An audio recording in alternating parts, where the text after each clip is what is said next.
recebamos o pastor Brenner, ministrando a palavra de Deus. Glória a Jesus. Meus irmãos, a paz do Senhor. Tudo bem com os irmãos? Amém. Glória a Jesus. Eu quero louvar a Deus.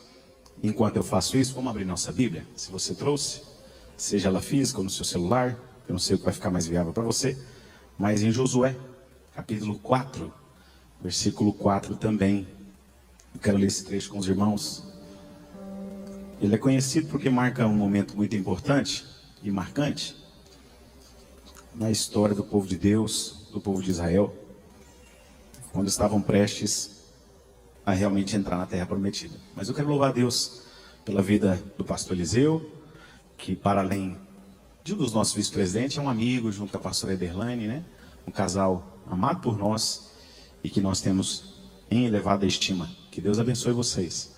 Só que eu fiquei pensando aqui, pastor Eliseu, você não precisava chamar eu não, gente. Eu estou aprendendo a pastorear, pregar ainda não aprendi. Mas tem o pastor Wander, tem o pastor César ali, Sérgio.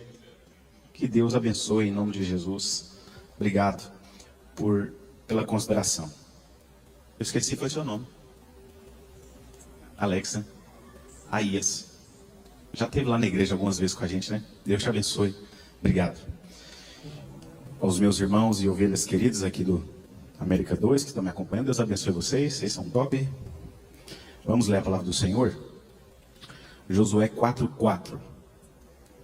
Diz assim: Josué convocou os 12 homens que escolhera dentre os israelitas, um de cada tribo. E lhes disse: passem adiante da arca do Senhor, o seu Deus, até o meio do Jordão. Ponha cada um de vocês uma pedra nos ombros, conforme o número das tribos dos israelitas. Quantas pedras que foram? Os irmãos estão acompanhando a leitura comigo aqui? 12 pedras, porque se são conforme o número das tribos, nós tínhamos 12 tribos. Então são 12 pedras. Elas servirão de sinal, diga comigo, sinal, para vocês no futuro, quando os filhos de vocês lhes perguntarem o que significam essas pedras, respondam que as águas do Jordão foram interrompidas diante da arca da aliança do Senhor. Quando a arca atravessou o Jordão, as águas foram interrompidas. Essas pedras serão um memorial perpétuo, diga comigo, serão um memorial perpétuo para o povo de Israel. Os israelitas fizeram como Josué lhes havia ordenado. Apanharam 12 pedras do meio do Jordão, conforme o número das tribos de Israel, como o Senhor tinha ordenado a Josué. E as levaram ao acampamento, onde as deixaram. Josué ergueu também um outro altar, porque se ele ergueu também é um outro altar. 12 pedras no meio do Jordão. Então ele fez um do lado de fora e um no meio do Jordão. Isso aqui faz toda a diferença para a nossa mensagem. Quantos altares Josué fez? Um de fora e um dentro do Rio Jordão. No local onde os sacerdotes que carregavam a arca da aliança tinham ficado. E elas estão lá até hoje. Estão lá até quando? Mas hoje não, porque já rolaram faz tempo, já passou muita água naquele rio ali. As pedras já não existem lá faz tempo. Queridos, eu quero orar com você. Eu sei que Deus tem uma palavra para cada um de nós aqui essa noite. Jesus, nós te agradecemos porque o Senhor é bom.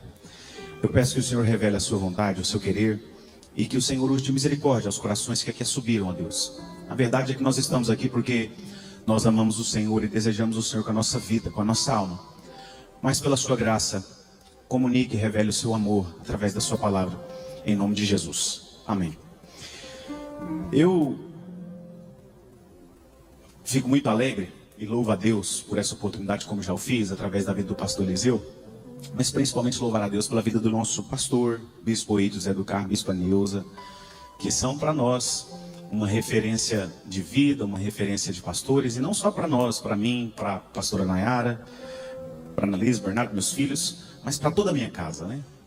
Toda a minha casa, meus pais, minha irmã, todos nós temos uma raiz literalmente nessa igreja, né? Não só nesse campo, mas literalmente nessa igreja. E louvado seja o nome do Senhor, porque isso passa pelas mãos do Bispo Eide. esse homem de Deus que Deus tem levantado da nossa geração. Louvado seja o nome do Senhor Jesus. Eu me lembro, irmãos, antes de entrar na palavra, eu estou fazendo isso aqui inclusive para ficar mais tranquilo, porque é difícil pregar no outro lugar, gente. Mas olha aqui, eu me lembro, quando eu sentava, eu e a Nayara, nós sentávamos mais ou menos aqui na quarta fileira, segunda, ali onde está aquele irmão de azul ali sentado, mais ou menos.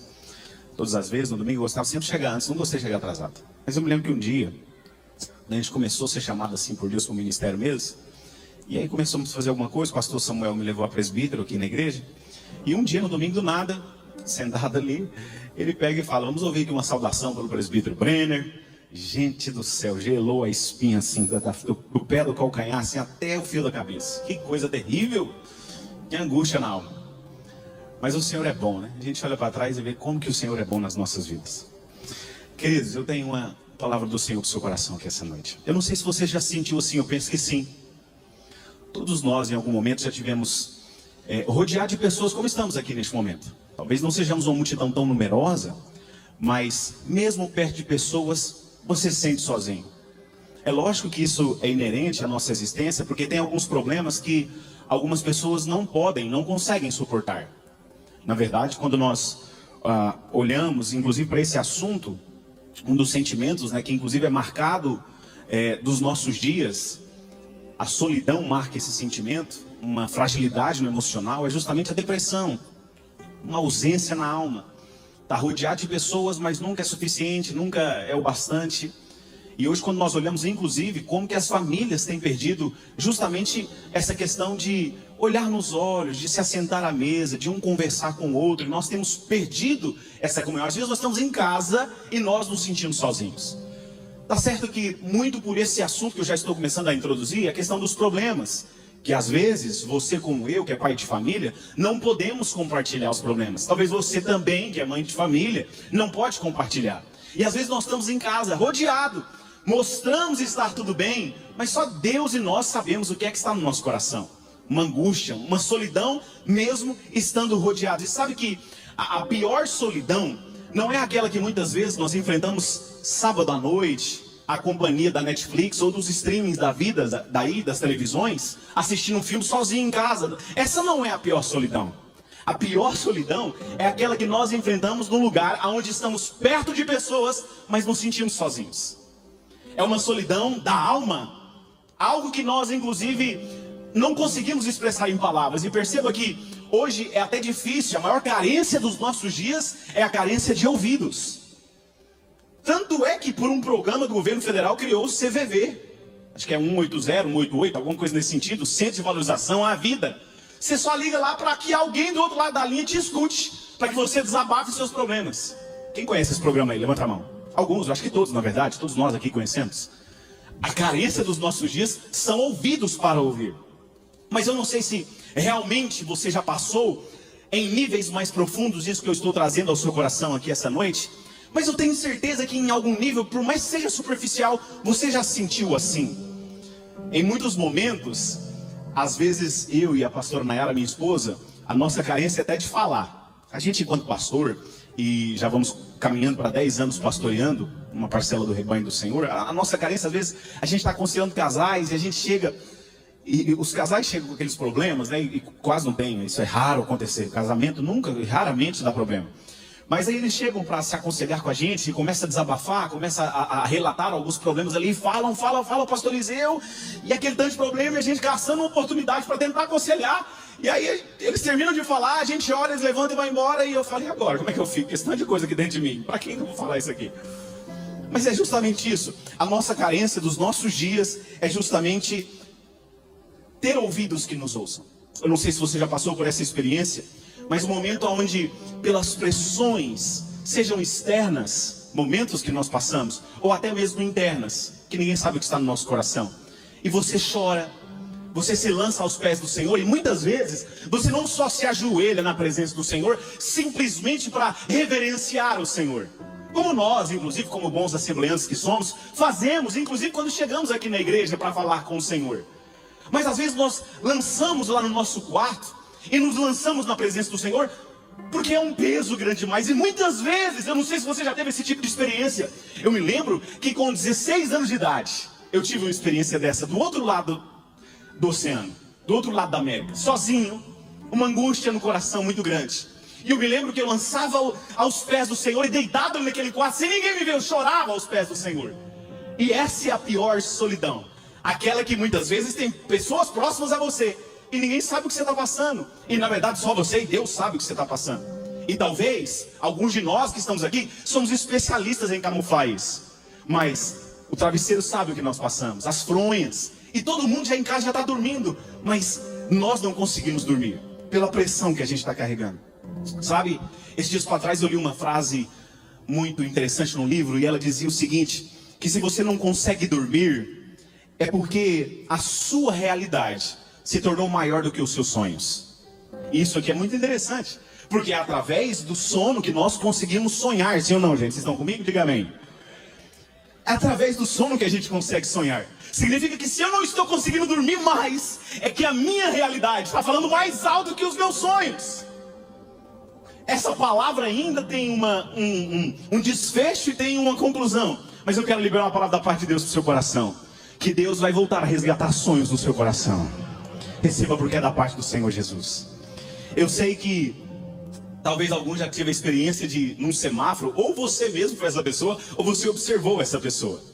E às vezes você olha, eu acho que eu sou dessas pessoas, que às vezes para no semáforo, e aí a gente teve uma discussão, ou falando, conversando com alguém, e de repente a gente começa lá a gesticular, falar dentro do carro, lembrando de um argumento que a gente poderia ter usado e não usamos. Meu Deus, por que eu não falo? Por que eu não pensei isso naquela hora lá? E de repente a gente está conversando sozinho ali. E dias para trás eu me parava no semáforo e eu olhava assim para uma mulher, ela estava assim, brigando. Eu falei, rapaz, a conversa ali está séria mesmo. Mas enfim, eu penso que todos nós já entendemos o que eu quero dizer aqui nessa noite, nesse sentido. Que às vezes, ninguém está ouvindo o que nós estamos passando internamente. Ou o que nós temos para falar, porque talvez ninguém tenha o suporte necessário. Aquela questão de resistência para ouvir o que está no nosso coração. Eu não sei se alguns aqui já viram aquele filme antigo do Jim Carrey, que fala eu mesmo e Irene. E muitas vezes é assim, é eu mesmo, só que não é Irene. Eu mesmo e Deus. E isso basta. Isso basta porque se eu tenho a certeza que os ouvidos do Senhor estão atentos para aquilo que eu falo em direção aos ouvidos dele, eu posso ter uma certeza. A palavra do Senhor, não sou eu que estou dizendo, mas a palavra a qual nós cremos como única e verdadeira nas nossas vidas, ela diz que o Senhor não está com o rosto escondido, de modo que não nos possa contemplar em nossas aflições, angústias e dificuldades. Eu sei que nós estamos aqui, inclusive o pastor Eliseu disse a temática para mim antes de chamar para estar aqui, que é sobre o mês da gratidão. Talvez se nós olharmos em termos materiais, esse ano que está se findando, talvez não tenhamos tantas vitórias assim para contar e para agradecer. Mas eu tenho certeza que você tem a principal de todas elas, é que você está aqui, você chegou aqui. O Senhor te guardou, o Senhor te preservou. Mas concluindo e indo nosso caminho aqui, às vezes, irmãos, em momentos como esse, que talvez você pode estar passando agora, pelo ano ou pelos anos, talvez você fala para mim, pastor, quem dera fosse só 2025 e fosse essa realidade que estivesse me acompanhando. O problema é que já é uma sucessão de tempos, eu não consigo me desvencilhar disso. Parece que quanto mais eu tento, mais me acompanha, mais pesa o meu caminho. Mas eu te trago uma verdade maravilhosa, dita pelas bocas do próprio Jesus, pela boca do próprio Jesus, pelos lábios do próprio Jesus. Jesus, em um dado momento, ensinando os discípulos e todos que acompanhavam a orar, ele vai dizer o seguinte: quando você for orar e falar com seu pai, entre no seu quarto, feche a porta, e o seu pai que te ouve no secreto, é isso que Jesus fala? Que te vê no secreto. Porque ele sabia justamente que existem momentos como este, pressões que nós passamos, que não tem palavras que vão mensurar o que está aqui dentro. Mas o Senhor vê a sua ação. O Senhor vê a sua atitude. É por isso que eu trago uma palavra do céu aqui para o seu coração. Que independentemente do momento que você está passando agora, continue crendo que a resposta de Deus virá em seu favor. Continue se lançando aos pés do Senhor. Porque no momento, de repente, não vai ser do nada, você vai estar plantando, mas de repente Deus irá responder o clamor que em oculto você deixou na presença dele. Você pode, pelo amor de Deus, levantando as suas mãos e como ato de fé dizer: Deus, me ajude a crer nessa palavra.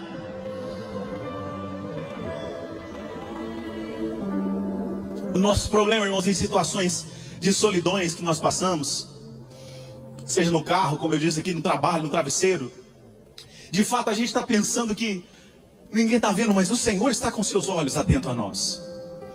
Sabe, é uma história que inclusive nós estamos construindo entre nós e Deus, o nosso Pai, o nosso Abba. Talvez clamores que você fez, conversas que você teve dentro do carro, às vezes lavando uma vasilha, limpando uma casa, enfim, em atividades do seu cotidiano, conversando com o Senhor, ninguém ouviu, ninguém, exceto Deus. Deus estava lá ouvindo. Sabe, a palavra do Senhor vai nos dizer, inclusive, através dos Salmos, que nós muitas vezes semeamos em lágrimas.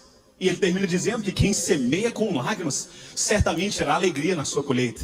E é isso que nós fazemos em momentos como esse. A gente vai depositando lágrimas que são um altar que ninguém viu. Lágrimas, um altar, fala de adoração. E talvez não há um momento melhor do ano para nós terminarmos e iniciarmos daqui a pouco menos de 2 meses. Na verdade, 40 e poucos dias, já se inicia um novo ciclo, um novo calendário, para nós entendermos que a adoração ainda é a chave da intervenção de Deus. A adoração ainda é a chave mais poderosa que move não somente os céus, mas faz com que a terra reverbere a ação que começa no céu sobre nós. Aleluia! A Bíblia fala pra gente de muitos altares que foram construídos, inúmeros altares. E todos eles sempre eram construídos de pedras. Sabe, na verdade, na época, inclusive, desse texto aqui de Josué, já havia vários deuses. Baals, Balaíns, Moloque, enfim. E para cada deus havia um altar específico. Inclusive, havia um altar que eram para vários deuses específicos, não só para um, chamado de poste ídolo. O outro construía assim, o poste ídolo nada mais era do que um bosque. Levantava-se toda uma floresta, uma mata dedicada a um deus. Mas Deus sempre exigia que os altares que fossem erigidos para Ele fossem edificados por pedras. O primeiro altar que nós vemos, inclusive, da Bíblia, da palavra de Deus, aparece com Abel. Abel, quando vai apresentar a sua oferta ao Senhor, ele pega pedras, constrói o seu altar e sacrifica um cordeiro ao Senhor. É o primeiro altar que nós temos narrado na palavra do Senhor. Depois disso, nós temos alguns outros que edificaram outros altares. Por exemplo, Noé veio após Abel, depois que ele sai da arca, ele constrói um altar de adoração ao Senhor. Nós seguimos alguns anos à frente, nós chegamos à vida de Moisés. Quantos altares Moisés edificou ao longo da peregrinação no deserto? Elias edificou alguns altares, Davi edificou também e erigiu. Josué, como nós acabamos de ler aqui, antes de entrar na terra prometida, ele construiu 2 altares, como eu pedi para os irmãos responderem. 2 altares Josué construiu. E o interessante, irmãos, é que em todo esse tempo que Deus foi conduzindo o seu povo, e em cada momento que eles se levantavam para sacrificar e construir um altar, Deus estava ensinando princípios que para nós também são aplicados.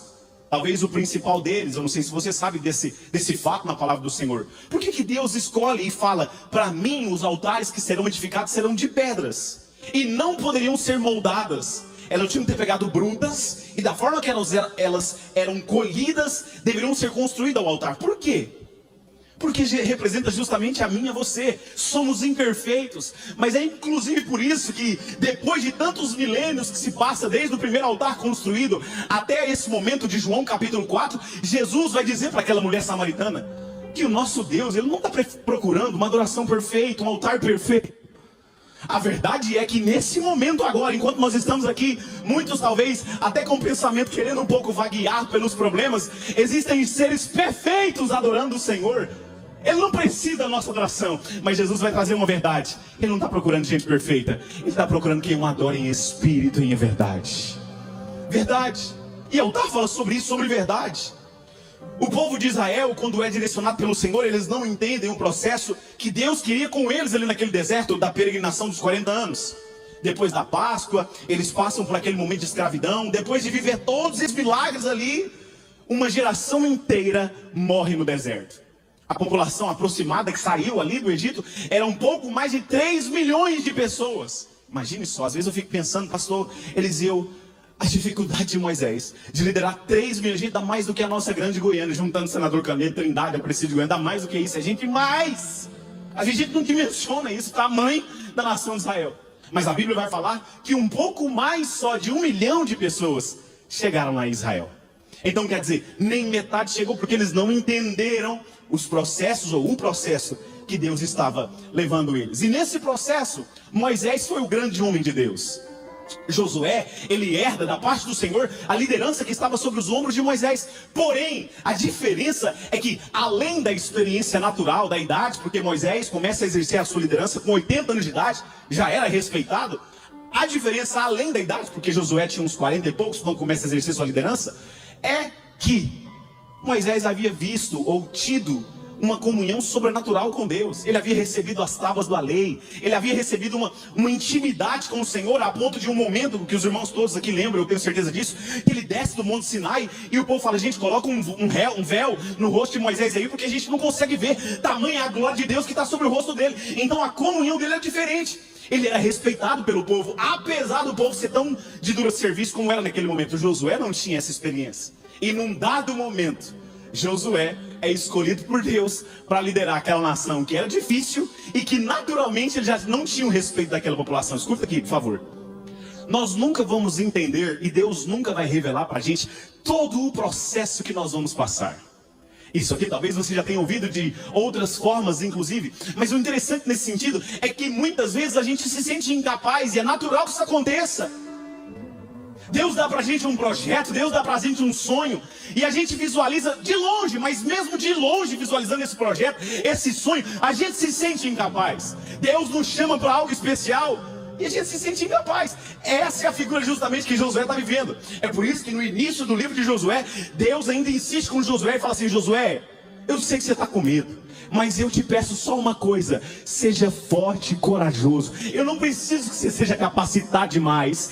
Eu não preciso que você tenha todo o conhecimento para executar o que eu vou executar através da sua vida. Eu só preciso de uma coisa. Josué, que está aqui em Campinas hoje, quinta-feira, dia 13 de novembro de 2025, seja forte e corajoso, porque o que eu tenho para fazer não está condicionado ao seu campo de ação, mas está condicionado à minha graça e à minha misericórdia que sustenta a sua vida. Aleluia!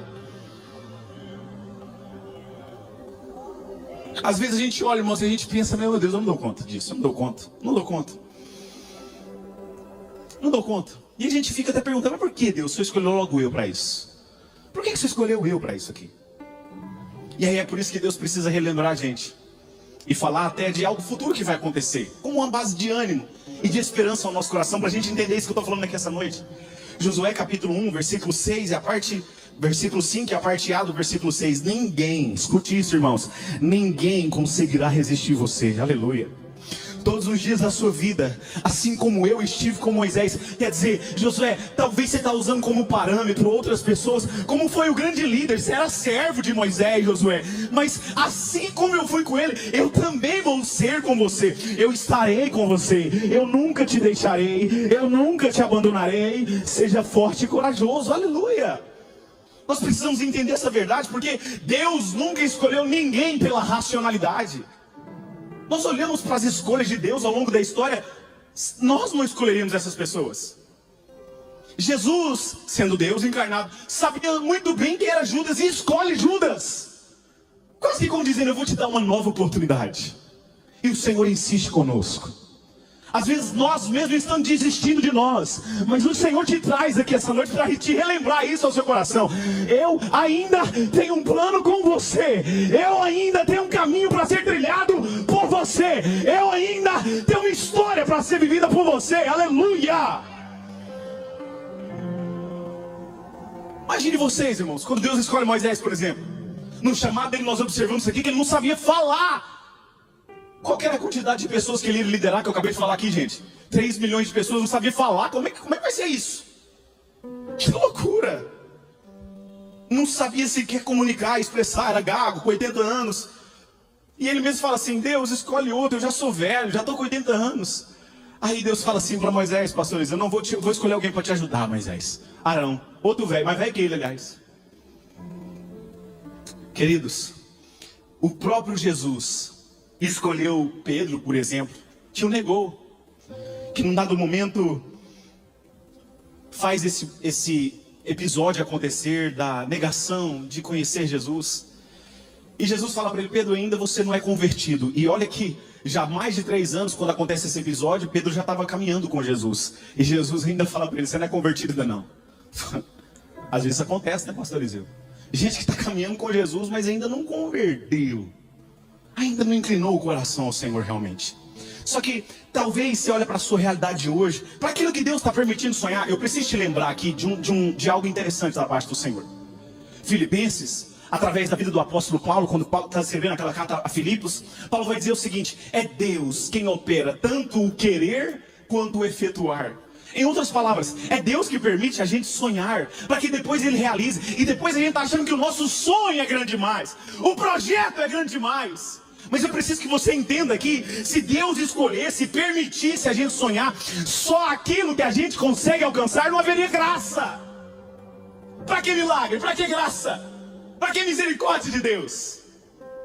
É por isso, irmãos, eu sempre digo lá na nossa igreja, que se nós queremos viver da parte do Senhor, ainda nessa vida, aquilo que ninguém vê, nós precisamos ver aquilo que ninguém ainda está vendo nesse tempo, é entender que Deus me pode colocar em uma situação além da presente que eu estou vivendo. A minha condição atual, que eu estou passando, que eu estou inserindo, não limita o poder de Deus, ela limita a mim, mas o poder de Deus não. É por isso que Deus não escolhe conforme a racionalidade, Deus escolhe pela graça. E Deus fala para Josué que essa noite ninguém conseguirá resistir você. Talvez você já tenha realmente se sentido despreparado para um chamado que o Senhor está colocando. Eu me lembro na primeira igreja que nós pastoreamos, no dia que nós tomamos, eu me lembro exatamente o dia 29 de março de 2016. E, gente, eu tomei, era numa quarta-feira, quarta-feira, 29 de março de 2016. Terça-feira. E de repente, no outro dia, eu cheguei em casa e virei para a Nayara e falei assim: meu bem, o que nós estamos fazendo na nossa vida, pelo amor de Deus? Uma angústia tão grande no coração. É lógico que eu não nego a parte espiritual do desânimo que Satanás tenta colocar nas brechas das nossas impossibilidades pessoais. Mas nós precisamos entender que o mesmo Deus que liberou um chamado sobre mim e você, o mesmo Deus que liberou um projeto, que permitiu a gente sonhar, é Deus que nos garante que vai acontecer tudo o que Ele fez com que nós sonhássemos, com que nós planejássemos. Ele garante que nós chegaremos lá. O que você precisa entender, que Ele não está limitado nesse tempo presente, Ele é por nós, Ele é conosco, aleluia.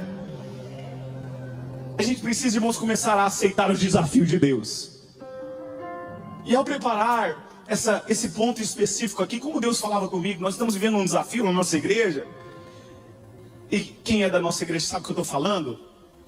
Mas eu fico olhando e falei: meu Deus, como é que isso vai acontecer? E quando eu pensava nessa palavra, Deus falava comigo. Às vezes Deus manda a gente fazer alguma coisa e a gente duvida. A gente até prega, a gente até canta. Quem começou a boa obra é fiel para cumprir. Mas a gente não vive. Está na hora de nós começarmos a sermos uma igreja que não vai só pregar, que não vai só acreditar em palavras, em canções, mas viver no íntimo do nosso ser. Porque a promessa ainda está de pé, meu irmão, pelo amor de Deus. Pelo amor de Deus. Sacode alguém que está perto de você e diga para essa pessoa aí: a promessa ainda está de pé. É por isso que muita gente vive na mediocridade. Eu não estou falando no sentido pejorativo da palavra. O que é alguém medíocre?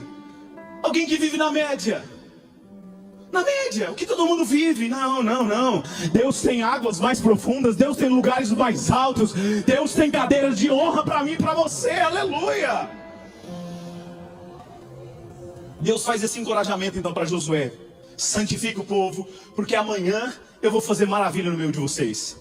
Eu tenho mais coisas aqui para falar para os irmãos, mas Deus inclusive usa Josué, o líder, né? Hoje inclusive a grande questão de aceitarmos liderança, pastor, é porque tem uma crise de falta de paternidade. Homens e mulheres que não tiveram pais presentes, ou até aqueles pais que foram duros demais, batiam demais, têm dificuldade de aceitar a figura de autoridade. É natural. Mas Deus usa um líder, e é assim que Deus sempre fez e vai continuar fazendo até que Jesus venha e estabeleça o seu reino literal, e depois nós partamos para a eternidade. Então, até chegar, ouça quem Deus tem colocado como autoridade na sua vida, porque é a boca de Deus para você. Deus fala para Josué: santifique, porque amanhã vocês vão viver algo extraordinário, que era atravessar o Rio Jordão. Sabe, irmãos, talvez nós muitas vezes nos peguemos em alguns contextos da palavra de Deus e não entendamos. Para que você saiba, inclusive o próprio texto de Josué vai nos falar sobre isso. Josué capítulo 1, inclusive nos diz sobre isso. E o capítulo 3, versículo 15 reforça que na época da colheita, que foi a época que eles atravessaram, o Jordão sempre transbordava pelas bordas, sempre. Se você ainda não teve a oportunidade de Israel, o Jordão é quase que uma vala. É lógico que tem alguns lugares que ele abranda mais a saída e não forma esse tipo de praia que nós temos aqui, a Concepção do Araguaia, às vezes. Aquela praia longa não existe isso lá. É pouca água, mas é muito volumoso, porque é pequeno. Então o Jordão saía. Deus manda, inclusive, Josué e o povo dele na parte mais difícil para atravessar um rio, na época da cheia. Que loucura o que Deus estava fazendo, que loucura. Talvez alguns começaram a perguntar assim: rapaz, se fosse Moisés que estivesse liderando a gente não estaria aqui. A gente não estaria aqui nesse momento, entraríamos por outro lugar. Só que Deus usa justamente tudo isso para mostrar que quem faz não somos nós, mas é o poder de Deus. Sabe o que talvez está impedindo você?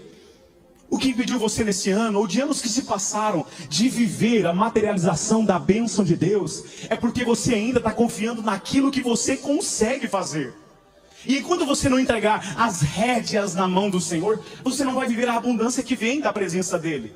Porque você está fazendo conforme o que você consegue, e não conforme o poder de Deus, que como o apóstolo Paulo mesmo vai dizer, na verdade, Deus está falando isso para Paulo e para nós aqui essa noite: o meu poder se aperfeiçoa na sua fraqueza. Então é quando nós entendemos que não conseguimos, que não é pelo nosso conhecimento, que não é pelo que nós projetamos que está acontecendo, mas é pelo braço do Senhor, que de fato a glória do Senhor vem sobre a nossa vida. Mas vamos lá. Grave isso, irmãos. Nem tudo o que nós pedimos ao Senhor, naquelas conversas secretas, naqueles altares que ninguém viu que estávamos construindo, vai revelar para nós uma resposta imediata. Aliás, há orações que são respondidas 5, 2, 10, 20. O tempo é o Senhor quem manda. Mas há orações que são respondidas depois de longos tempos de espera. Por exemplo, como eu posso dizer, inclusive no próprio texto que nós lemos, quando Josué está prestes a atravessar, a palavra do Senhor vai dizer que os sacerdotes deviam ir à frente. Deus manda para Josué, fala para os sacerdotes ir à frente. Eles vão tocar próximo ali, onde as águas estão transbordando, para que o rio então pare. Agora a Bíblia vai nos dizer que o rio para em uma cidade, Arã, um pouco acima ali, 42 quilômetros aproximadamente. Agora imagine você, povo, já usando algo assim, loucura, atravessar um rio a pés enxutos. Como é que isso vai acontecer? Já era uma loucura acreditar no que Deus estava pedindo para que eles fizessem. Aí de repente eles começam a usar a fé e nada acontece. Só que, irmão, perceba, tem muitas coisas que nós estamos usando a fé, porque Deus mandou a gente usar a fé. Nossos olhos ainda não estão contemplando, mas lá no norte já começou a acontecer. É questão de dias para que embaixo a água pare de correr. É questão de tempo. Deixa eu liberar essa palavra sobre você. Eu preciso de alguém que tenha fé aqui para receber ela. É questão de tempo para você perceber que o milagre que Deus mandou você dar um passo a mais, você usar a fé a mais, começar a se materializar sobre a sua vida. Então o que eu devo fazer, pastor? Continue acreditando, continue construindo um altar escondido, continue crendo que Deus está realizando na sua vida. E eu preciso encerrar nesses 3 minutos que eu tenho aqui ainda, porque esse Rio Jordão foi palco de grandes milagres depois desse episódio de Josué capítulo 3. Um altar foi construído lá em Gilgal, que é justamente o ponto que eles atravessam, a cidade chamada Gilgal. Josué constrói esse altar, que era para todos que passassem por lá, até povos estranhos, vizinhos, que viessem lá a Israel, entenderiam, que perguntassem: o que foi isso aqui? Não, foi porque o nosso Deus fez com que nós atravessássemos o Rio Jordão a pés secos. Milagre aconteceu. Só que, como um altar dentro do Rio Jordão? Eu disse ainda no início que altar é lugar de sacrifício, de adoração. E para ter uma adoração é preciso ter um cordeiro e fogo. Para que Deus manda Josué colocar um altar dentro do Rio Jordão, se ninguém viria e não teria fogo e muito menos cordeiro lá dentro? E como eu disse, o rio passaria e levaria essas pedras. Mas um altar foi construído, uma fé foi colocada em ação. E quando nós partimos alguns séculos depois, algum tempo depois, nós percebemos lá em 2 Reis capítulo 5, um grande general da Síria chamado Naamã. Naamã, a Bíblia vai falar que ele era vitorioso, general cheio de medalhas, muitas conquistas. E num dado momento, ele se vê leproso. Só que Deus, em seus desígnios e em seus propósitos, manda uma menininha missionária, israelita, que vai para a Síria. Ela sai de Israel, mas Israel não sai do coração dela. Ela sai da casa dela, mas os princípios que os pais haviam colocado no coração dela permanecem lá. Ela está comendo junto ali com o general da Síria, mas aquela mesa não contamina ela. Ela está do lado do leproso, mas a lepra não pega nela. E em nome de Jesus, eu sinto o Espírito de Deus impelindo a minha boca, porque Deus vai te começar a colocar perto de pessoas leprosas, mas essas lepras não vão pegar em você, mas aquilo que Deus plantou em você vai abençoar essas pessoas. Ela é uma missionária e fala: olha, você está passando por isso, meu Senhor, mas eu sei que lá em Israel tem um homem de Deus chamado Eliseu, e ele pode te ajudar. Perceba, irmãos, que a posição dessa menina era de escrava, mas ela tem uma condição de uma princesa. Não só de escrava. Eu conheço um Deus, é o Deus que eu sirvo, e o Deus do Eliseu também. Vai lá, Naamã, então vai lá. E quando nós bem sabemos, Eliseu dá uma ordem para ele e fala: vai lá. Na verdade nem Eliseu fala com ele, né? Geazi manda com que ele dê 7 mergulhos lá no Rio Jordão. Ele questiona: mas tem rios muito mais limpos lá na minha terra, por que não? Vou embora. O servo então de Naamã, até usado por Deus, fala: faz isso não, meu senhor. Se ele pedisse uma coisa mais difícil, você não faria? Então só vai lá, moço, mergulha lá. E o que eu quero deixar para o coração dos irmãos nesses 3 minutos que nós temos: quando tem um altar escondido que ninguém viu que você construiu, lágrimas que ninguém viu você semeando, choro que você plantou aos pés, ninguém viu, mas se você plantou, se foi um altar escondido, tem cura. Aonde tem um altar escondido tem cura, porque lá no mesmo Jordão que tinha um altar que ninguém entendeu, inclusive talvez o porquê. Para que Josué está colocando esse altar? Por que ele continua indo para a igreja? Por que orar de madrugada? Por que jejuar? Por que ler a Bíblia? Porque eu sei que lá na frente haverá um milagre vindo sobre mim. Aleluia! Eu quero liberar essa palavra sobre você. Talvez você precisa cura hoje no seu físico, no seu emocional, ou alguém na sua casa. Se tem um altar escondido sendo erguido, Deus trará cura sobre você, sobre a sua casa e sobre aquilo que te aprisiona hoje, em nome de Jesus. Em segundo lugar, aonde tem um altar escondido, aonde nós construímos um altar que ninguém viu, tem restituição da parte de Deus. Se nós avançamos um capítulo à frente, capítulo 6 de 2 Reis, nós chegamos mais uma vez no ministério de Eliseu, e o lugar que eles estavam estava ficando pequeno. Um dos servos de Eliseu vai dizer assim: meu senhor, vamos construir um lugar maior? Ele permite: eu não vou lá com vocês não. Aí eles: não, por favor, vamos conosco. E um dos jovens, quando começa a lançar o machado sobre a árvore, o machado cai sobre o rio. E ele fala assim: oh meu senhor, esse machado era emprestado, nem meu era. Eliseu então pega o cabo daquele machado, lança sobre a água, e gente do céu, um machado flutua, porque aonde tem um altar que ninguém viu sendo construído, existe restituição da parte de Deus. Deus tem, eu quero lançar essa palavra sobre você. Eu sinto Deus aqui neste lugar. Deus tem restituição para trazer sobre você. Talvez algumas pessoas, sociedades, amizades, já era para você estar muito além do lugar que você está hoje, mas você foi roubado no seu tempo. Eu libero da parte de Deus que existe restituição muito além daquilo que você perdeu. Deus irá fazer sobre você, em nome de Jesus. Em último lugar, para me terminar, aonde tem um altar que ninguém viu, existem portas abertas. Se nós avançamos um pouco mais, ou melhor dizendo, se nós voltamos um pouco mais, capítulo 2 é o momento onde Elias se despede de Eliseu, e como se passasse o cajado para ele continuar o ministério profético.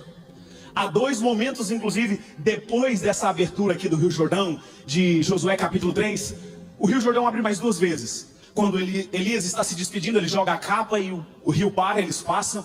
E quando Eliseu se despede, Elias está voltando, ele inclusive pega a capa de Elias e fala assim: Deus de Elias. E o rio abre mais uma vez. Capítulo 2, o verso 8 e o verso 14 nos narram isso. Agora perceba aqui, irmãos, que talvez hoje você está olhando, e o Jordão representa muitas coisas nas nossas vidas, dificuldades, problemáticas diversas. Aplique isso conforme a sua necessidade e realidade nesse momento. Não tenho tempo para fazer isso, mas eu quero dizer para você que se você construir um altar que ninguém viu, Deus está abrindo o seu Jordão hoje. Porque aonde tem um altar que ninguém viu, existem portas abertas. Deus faz o impossível acontecer, e em nome de Jesus, Eu quero liberar essa palavra sobre você. Você pode ficar de pé, por favor? Eu quero orar com você. Mas eu quero liberar essa palavra ainda, pastor Eliseu. Que talvez você construiu, você fez, você chorou, você regou com lágrimas, você semeou, e talvez nesse momento você está construindo. Mas logo, logo todos vão perceber aquilo que você estava construindo no segredo. Não para a sua glória, mas para a glória do seu Deus. Não para que você seja conhecido, mas para que o seu Deus seja conhecido. Em nome de Jesus. Então a palavra de Deus, curva a sua cabeça nesse momento. A palavra de Deus para você: não pare agora. Talvez você está olhando, meu Deus, que se tomara que 2025 passe mais rápido um pouquinho, esses 40 e poucos dias que eu não aguento mais. Vira logo o calendário, pelo amor de Deus. Mas Deus me traz aqui para dizer: não pare agora. Não desista agora, porque tem portas do céu sendo liberadas sobre você. E a porta que Ele abre, como Ele mesmo vai dizer, Jesus está dizendo no Apocalipse: a porta que eu abro, ninguém pode fechar. Então permaneça crendo um pouco mais. Se os seus olhos não estão vendo ainda, tem coisas grandes acontecendo lá no norte. Se você ainda não está percebendo, Deus está movendo os céus. E daqui a pouco, a terra também vai se mover. Para que você possa entender que existe um Deus que zela pela promessa que saiu da boca dele em direção à sua vida. Eu quero terminar ainda, perdão, pastor, eu estou terminando aqui. Que talvez eu disse aqui, pastor, mas faltava então o cordeiro e o fogo. Cadê? O altar ficou lá, realizou o milagre, mas cadê o cordeiro e o fogo? Está lá João Batista milênios depois, batizando no Rio Jordão. Oh, meu Deus. E de repente ele olha assim no horizonte.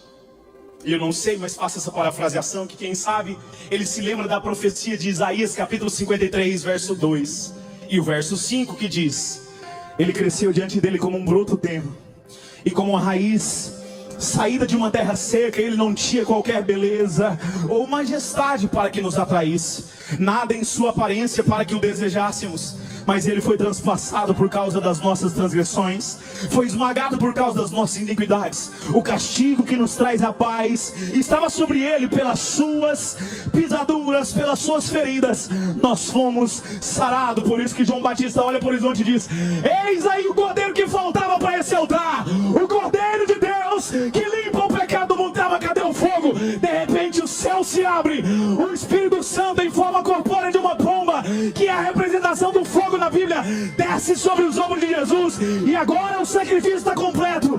Tem o altar, tem o profeta, tem o cordeiro e tem o fogo. É por isso que eu libero essa palavra sobre você, que Deus está fazendo coisas maiores sobre a sua realidade. Não pare agora de andar na presença do Senhor. Ele está abrindo portas novas, Ele está trazendo restituição, Ele está trazendo cura sobre a sua alma, em nome de Jesus.